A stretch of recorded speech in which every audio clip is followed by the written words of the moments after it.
and welcome to another unboxing, this time for the MDR-X version 3 from Silverback. This particular model is the Micron. I've been waiting for this for a long time.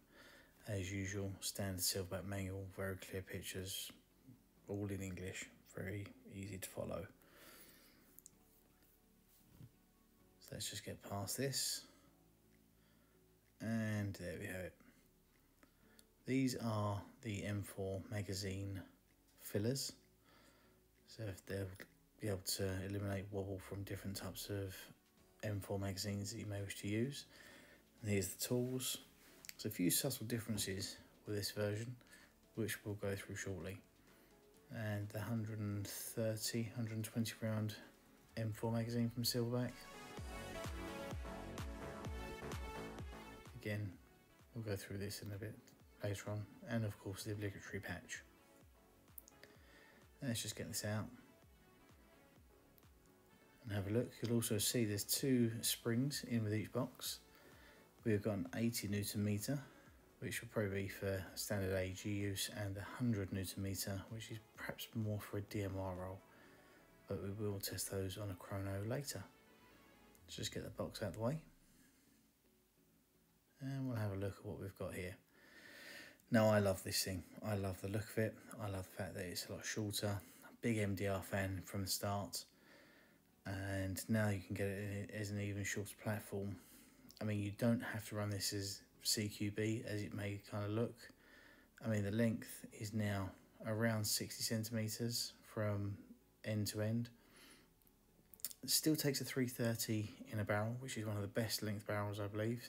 These are good barrels to have even in sniper rifles. So imagine this as a DMR. It's kind of jack of all trades, nice and easy to manoeuvre, and can deliver some devastatingly long shots, especially on heavier weight BBs like .4s. But some subtle differences, like the side plates here, they've changed. And this is the old plate that we used to have. I don't know why I've got this upside down right now. Just one of those things, but I do kind of rectify this right now. There we go. So this is the old plate and how you get in the hop. The new way to get into the hop is this sliding panel here. Now you can tell that I'm never going to be a professional piano player with the size of those fingers, but I must admit I do think that this is going to be quite a difficult hop unit to adjust on the fly, especially if you've got gloves on. So I think you're going to have to get that hop set with perhaps an Allen key or something else that you can manipulate the hop wheel with just at the start of the day maybe, or if you've got space at home, do it there. So here are some of the tools that you get with the MDR-X. So there's your push-pull. I'm just going to speed this up. The charging handles are now coming in a separate position there, so you can see that they're going to be quite easily slotted on, and then you've got the two screws which will hold them in place. This is a 2mm Allen key that we need just to fix these on. Just make sure the holes line up. Just going to speed this up because, well, I'm just doing up a screw. Who wants to see that really? It's a much more positive action on the charging handle. It's completely, it doesn't have any function at all. It's there just to replicate the real steel. But it was noted from some previous users that the previous charging handle was quite lackluster. This one has a very positive return, but again, you're never going to use it. And there's just more spare parts and tools that come with the rifle. This is one of the clickers that you get in the hop unit. I think it's there in case you lose one and then you do have a spare. So getting into the rifle using the pin punch there just to release that screw, and with the new version 3 butt pad, which actually came out in the version 2, you only need to release the rear screw. But we're going to have a deep dive into this rifle when we're literally going to put it down to its bare bones. So normally those two you'll be able to separate it, but on the Micron the shape of that front hand grip means that you're going to have to take all three. But we're going to do all three anyway because we want to look into this rifle in depth. So we're now going to separate the upper from the lower. It's easier shown from the side instead of the top.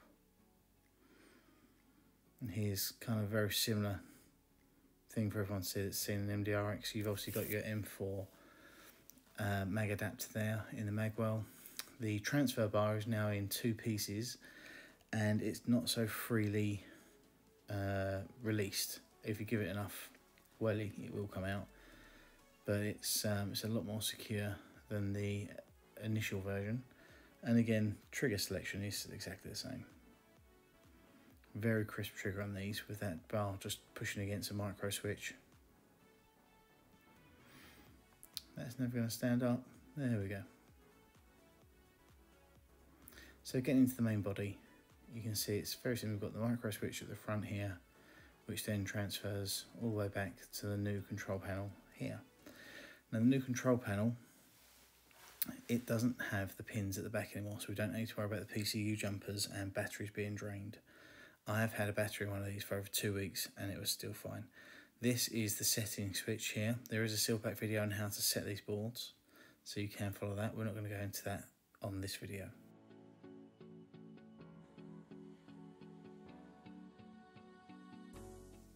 Now I'm going to release the outer barrel, which gives you access to your hop unit as well, and your inner barrel.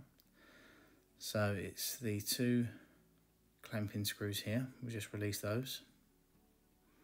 These are captive, you don't need to try and undo them, to take them out. And then you've got the locking screw here. So we just set that to unlock. And I'm going to just gently take this out from the start, because this is the first time I've actually had my hands on a Micron. So we're going to take it nice and slow. That releases, didn't have to take the front handguard off. And there we go. So this is the new shorter outer barrel, which contains a 330 inner barrel, as I said before. So these are available separately, as is the front handguard in both tan and black. So if you have an existing MDR Micron, you can quite easily convert it, sorry, not a Micron, an MDR, you can convert it to a Micron. 2mm Allen key just to take these 2 screws out the side here so we can get access to the hop unit.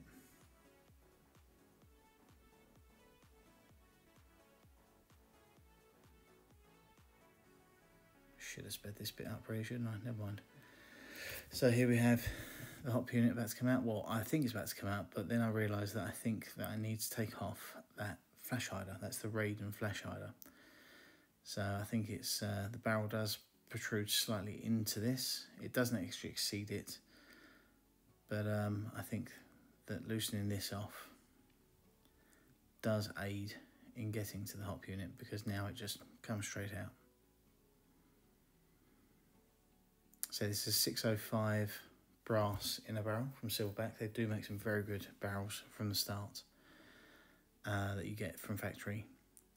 And it's a toolless hop unit, meaning that you can disassemble the whole thing as I'm showing you here without any tools. And they come with a 70-degree bucking installed from factory, which is a very good bucking. It's bucking of choice, to be honest. Now I'm just going to reassemble it. But instead of putting the stock nub back into it, we're going to put the Longbow HFF nub, just because it's a wider patch. It's a more, what should we say, a snug fit, so you get a bigger purchase of hop on the BB over a wider area, and the nub doesn't tilt or rotate in any way. It self-centers as well. So, just going to put this in. Just making sure that I've got the window in the right spot for that nub. So generally just look down the barrel, and you can also see the cutouts on the side of the barrel to make sure that it's centered. But I always tend to look down the barrel itself just to make sure that I've got it in the right orientation. Then you put your hot wheel back on. You sometimes have to push down the knob just to get the hot wheel on, because obviously that's going to be pushing down on that knob. And it's just the 2 sides of the hop go straight back on. They click in place. And it's when you do this again, look down the barrel, make sure that I set the hop to quite a high setting, as you see me doing here. That way you can see the protrusion of the nub on the bucking, and then you can make sure that is centered as perfectly as it can be. So a slight adjustment, and we're there.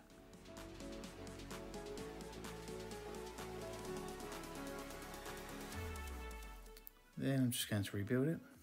This is how quick it can be. I mean, it's not something I would actually do on an airsoft site, just because of the amount of small parts that if you do drop them, they're never going to be found again, because it's like the floors of the Bermuda Triangle at any airsoft site you've ever been to.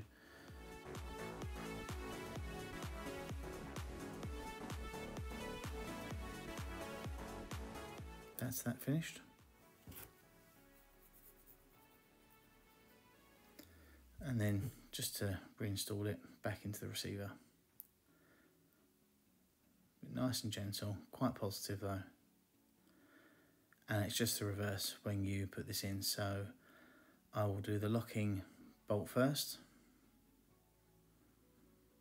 then the 2 clamp-in screws after. And again, these are just hand tight. You really don't need to tighten these down with some super hard torquing. You know, it's going to be just hand tight there. These aren't going to go anywhere.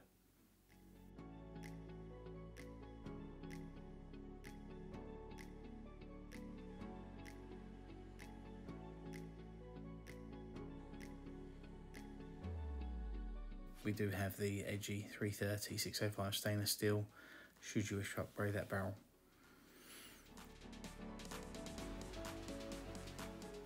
But I'm now going to start to look at the business end of the gun, which is going to be that gearbox, motor and the control board. Piston as well, we're going to have a look at that. So these are thread locked in. As you can see, there's a little bit of force needed to take these out. There's just 2 screws either side. They hold onto the side panels and they go straight through to the gearbox to hold it in place. You can see that sliding panel, it will pop off. Just make sure you get your orientation correct when you put that back in on the rifle. You can see I've actually put it upside down there like an idiot, so, but I do catch this before I put it back onto the rifle.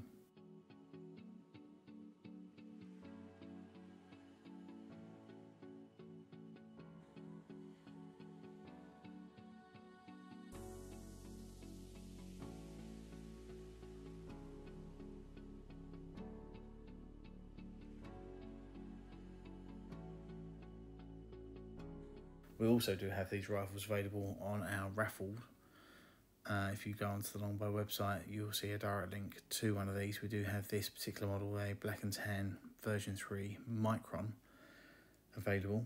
So that's going to be drawn next Wednesday. And if you get yourself a ticket and we sell enough tickets, you will be eligible to possibly win one. Again, with the raffles, if we don't have enough tickets sold, the draw still takes place. The winner will receive 50% of the total ticket take, as it were. So it's still going to get whoever gets drawn will get a cash prize. So it's kind of a win-win. Now to take this out, there's these 2 bolts back here. These have been redesigned as well, so they kind of fit. There's a better fit to them, and they're also labelled left and right, because some people, I know that myself included, occasionally would put them on the wrong way and then have to redo it. So it's literally that, followed by the square nut that goes in there.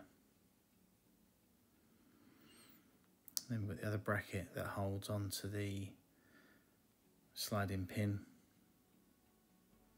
Pretty much the same kind of thing.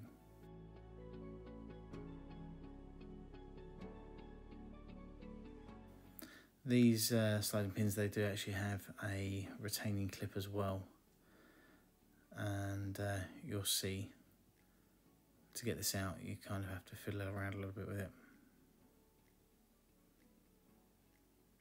I didn't fast forward this because I think it's quite crucial you see the whole process without it being sped up, because this is kind of what you'll have to do should you ever wish to get into your gearbox or to the piston. So I'm just going to lever off this retaining pin. But yeah, needle nose pliers always work. And that's it loose. There, that's done. Remember to disconnect your control board as well, and it'll all slide out.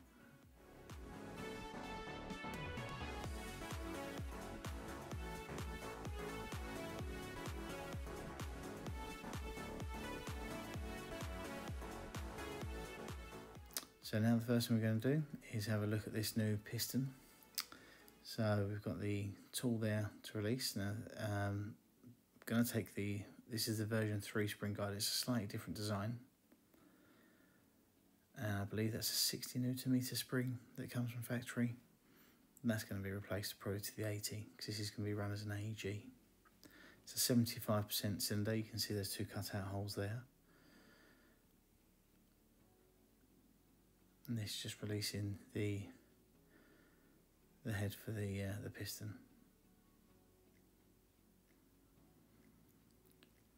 So the piston head has also been redesigned, and it's got a kind of a flange around the outside of it, and that kind of it stops any deforming when it's in motion. Apparently, this is what I've been told.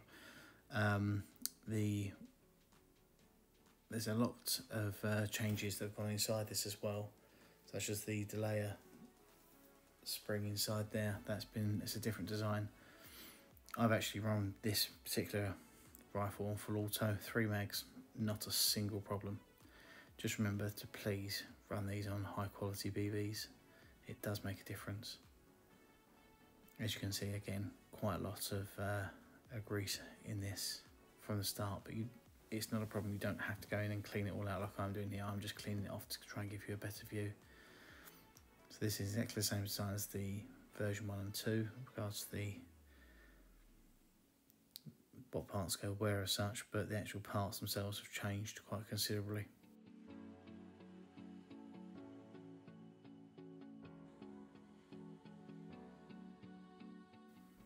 Now I'm going to take the cylinder off.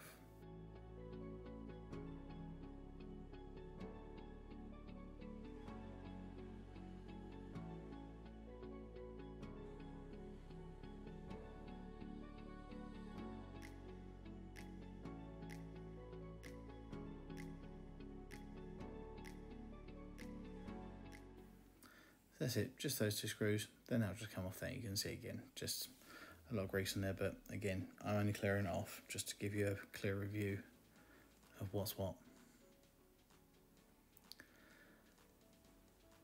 And you can see the gears.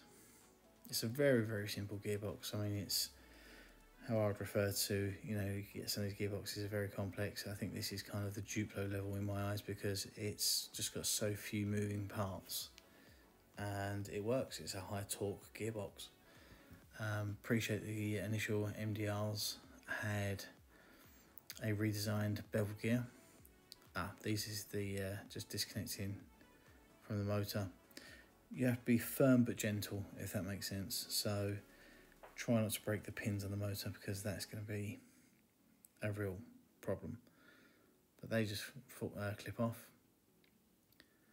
We'll take the new control panel off as well. Just got 3 screws holding that on. And as I say, we're going to strip this right down so you can see exactly what is where inside your MDR-X gearbox. This gearbox and the control panel is exactly the same for the Micron as it is for the standard MDR.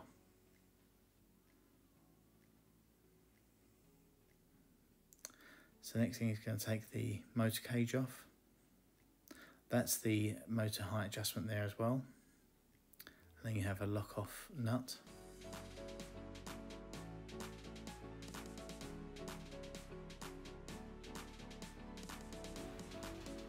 Doing it slightly out of correct order here, but it won't make a difference per se.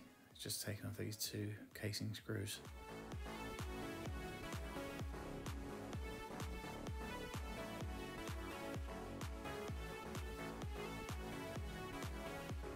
And then it's taken off the screws that hold on the motor cage.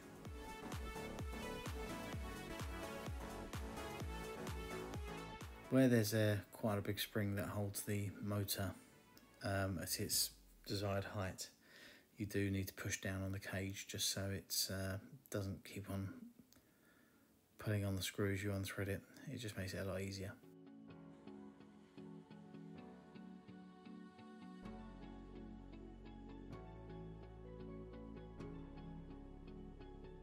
And that's loose. Just remember to put your motor somewhere that's It's not going to pick up every single screw like that because it's quite a strong magnet.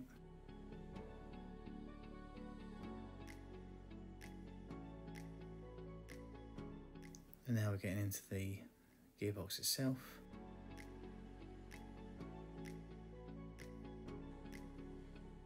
And as you can see, there's the anti-reversal latch.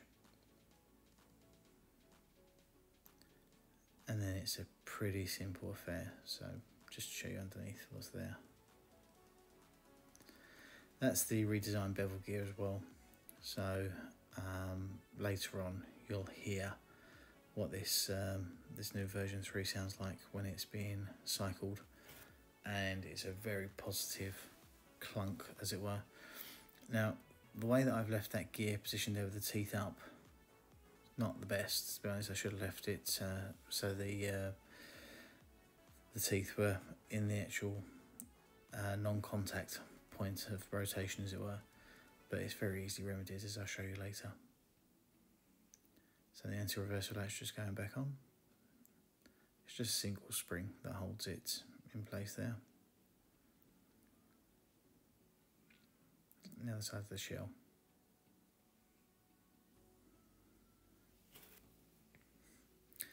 The other thing that you'll see is when I've done the screws that hold the two sides of the gearbox case together,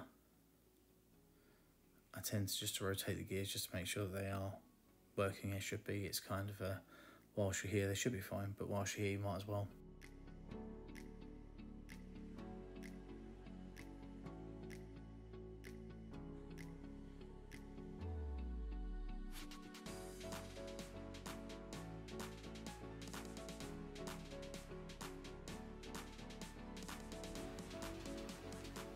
Again, just hand tighten these, you don't have to really wrench on them. And that's it, just making sure the gears are freely rotating, which they are.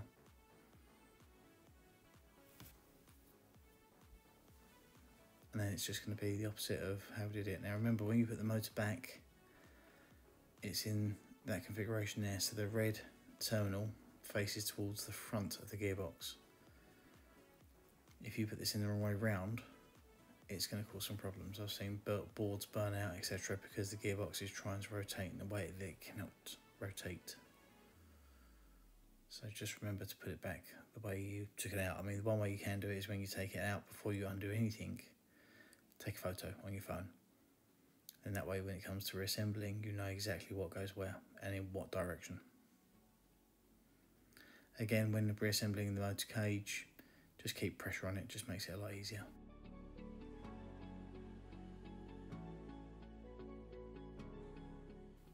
And don't drop your Allen key like I did.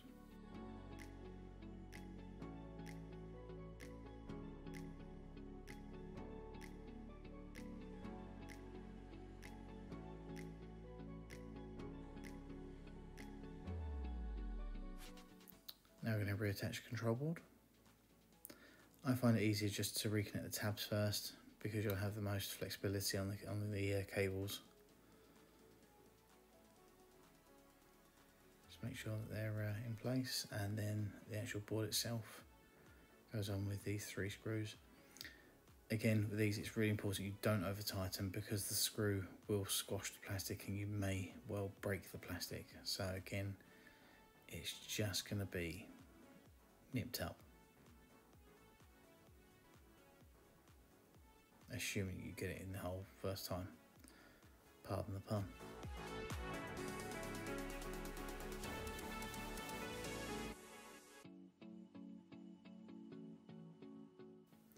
The control boards are programmable.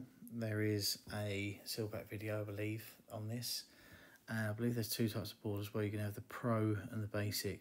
Now the Pro will have just more levels of adjustment. On my personal MDR, I have set the active braking to 0, and I'm actually using a brushless motor. I've got to be honest, I don't really see much of a difference, and I don't think it's much quieter. So might just be the brushless motor that I'm using. Now I'm putting on the cylinder. You can get 100% cylinder. It's supposed to up the FPS because there's less air escaping out of those 2 holes, but it also can, some people have stated it does make it a bit of a slower cycle because there's more air being compressed. So it's kind of a try it, see how you're getting on with it. I use it in my DMR version, works very well. I'm also using the 120 Newton meter spring in my DMR version, and on a 0.4 that is getting me to about 1.72 joule. Now when you put the piston back in, you will need to separate it from the piston head. So I'm just showing you here again. Do not try and put it in built like this. Just clean my hands again, because you won't be able to get it, the piston into the guiding rods, as it were, that are down the side of the cylinder. So you need to take this off. But this is also where I notice that I have left the gear in the wrong position. So the teeth go down, that slots in there. And then the good thing about the 75% cylinder is that you have these two holes. So you can either use a small Allen key just to line it up like this, or a flat-headed screwdriver just to gently reposition the cylinder. And it's at this point I realised that it won't slide in anyway because of the teeth on the gear. So there's the bell drop jet. There we go.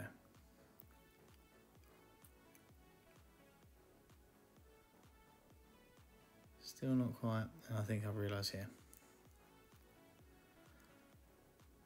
So now I'm going to connect it to a battery and then get a existing control board.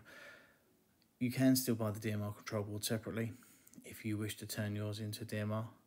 Just be careful when you plug these in not to bend any pins. But it's literally going to take, so when you first plug in the battery, you'll see that light come on and it'll beep 3 times. This means that if you hold down that configuration button, you can configure the board. But there you can see it's cycling very nicely. Sounds very, very, very good. This battery that I've got here, this particular battery, is quite low on charge, and after a while it will, like you see there, it will just stop cycling because it goes into like a protection mode. But now that gear is in the correct position for me to get the piston in.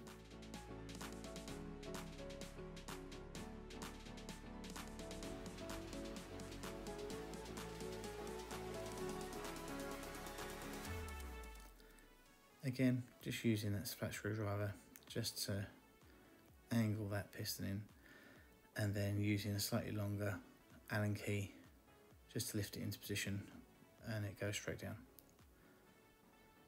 Now I'm using a bit of our sap lube. I know it's called sap lube, but I use it on all parts of the gun. It should just be called rifle lube, to be honest. It kind of works in every area. So just get a very thin coating around the outside of the cylinder just to increase that air seal, and the nozzle goes straight back on, and then I'll slightly tighten that up with the tool. Tools are available separately if you don't have one. They do not come with a rifle.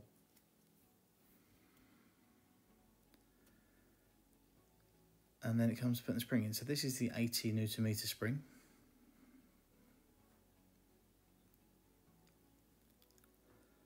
And what I'm going to do is just put a bit of our sap lube again, or rifle lube as I'm going to rename it, and I'm going to push that in between the coils of the spring whilst it's on the spring guide.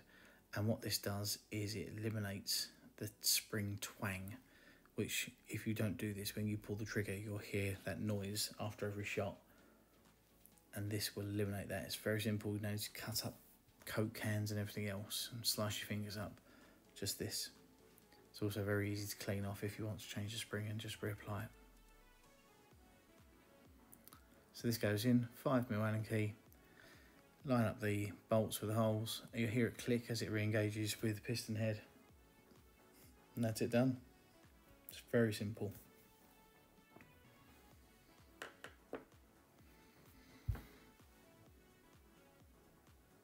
Now it's just a case of reinserting it back into the receiver.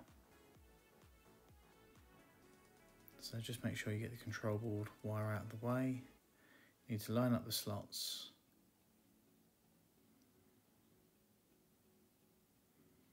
It's not like I've done this 1,000 times before, but yeah, there we go. Plug that back in, and then you'll see the holes on the side should line up. Now, this is where you put the hop sizes. They are interchangeable. You can make this left or right-handed by just swapping them over. Just make sure that you do it in a way similar to how I've done it there, so the hop sliding panel doesn't, or the window, should I say, doesn't pop out. Otherwise, you'll just have to restart it again. When putting these screws back in, I'm using this thread locker. It's just because you really don't want these screws to come out mid-game. Seen it happen before, and it's kind of a showstopper. It means the gun has to go back until you can find a screw that will fit that and will stay in place, because that's kind of holding the gearbox and the nozzle into its correct position. This is just showing that the old panels do still fit. It's the same receiver. So if you'd rather swap to those and you have the MDR-X version 3 and a version 2, the panels are interchangeable to suit your need. Again, more thread locker.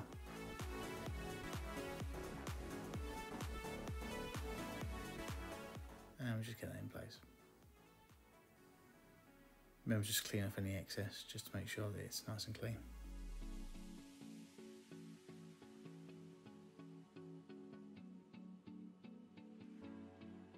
Now we're going to get these back on. You'll see each one of these brackets, it does have an R and an L on it. I'm not going to lie and say that I've got these the wrong way around on the previous versions. It does make it a lot easier this time. And screw those in place. When you put these in place, it is a good idea to do them up and then just come back half a turn. And the reason for this is coming up.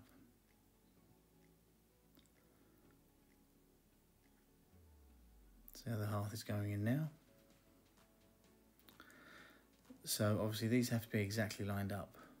Now, I haven't done this in this particular occasion, so this is a good lesson for me. And also, if you've lost any metal parts, check the motor cage, because it's a good chance it's been picked up by that very strong magnet.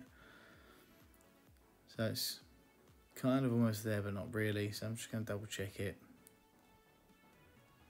Does look lined up. And it will go through, but let's make it life easier on ourselves. So just undo it, half turn, and the other side as well. Then when that pin's secured, you can then go back and fully tighten those two up again, just to make sure that everything's where it should be. Like this.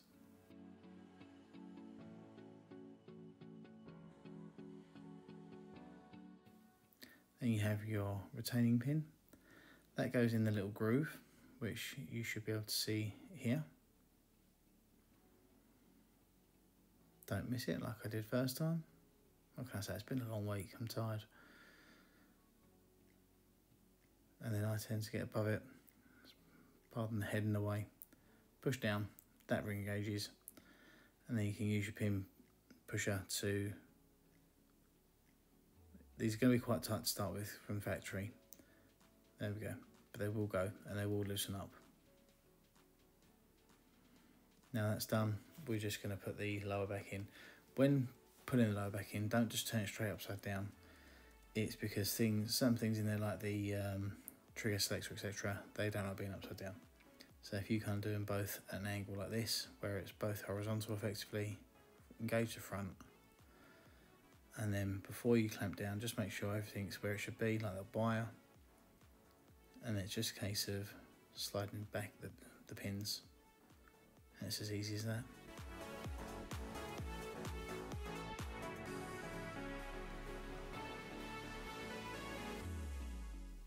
Just tucking the wires away. There's the butt pad there. Just making sure that everything goes back together as it should, which it does.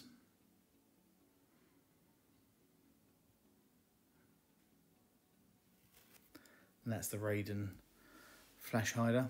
They are available separately as well, but the reason I'm not putting that back on is because of this, the new fat can suppressor. These look awesome, and they are foam filled, and it is stepped foam as well, same as what you get in the DTSS suppressors.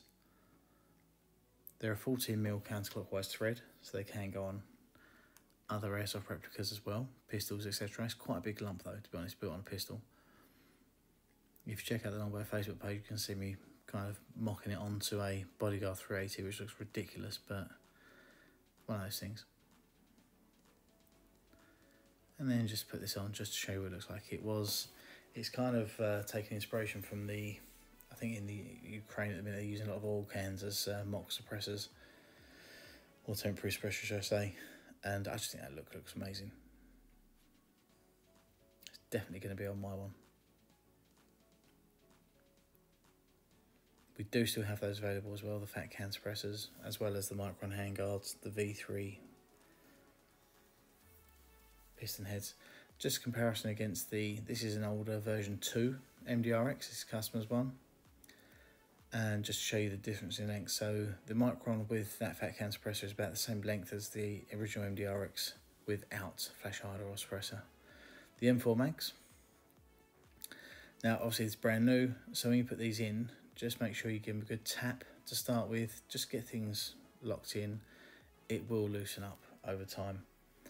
I haven't had chance to try many other M4 mags. These are the mag release points here. This is my favourite one, just above the trigger. It's very quick and easy to get the mags in and out. I will be trying other mags like PTM, PTS, EPMs, etc. The Modify M4 mags do not work. And then this is just the sound test. So, final thoughts. I actually really like this. I think they've done an amazing job. This is a very positive return. It's never going to be used, to be honest, but some people had a gripe with it, so they've kind of fixed it. It shoulders really well. That front hand grip is so comfortable to hold on to. I think my only complaint would be the hop unit being quite difficult to adjust, but once that's set, it should be set for good. Thank you for watching.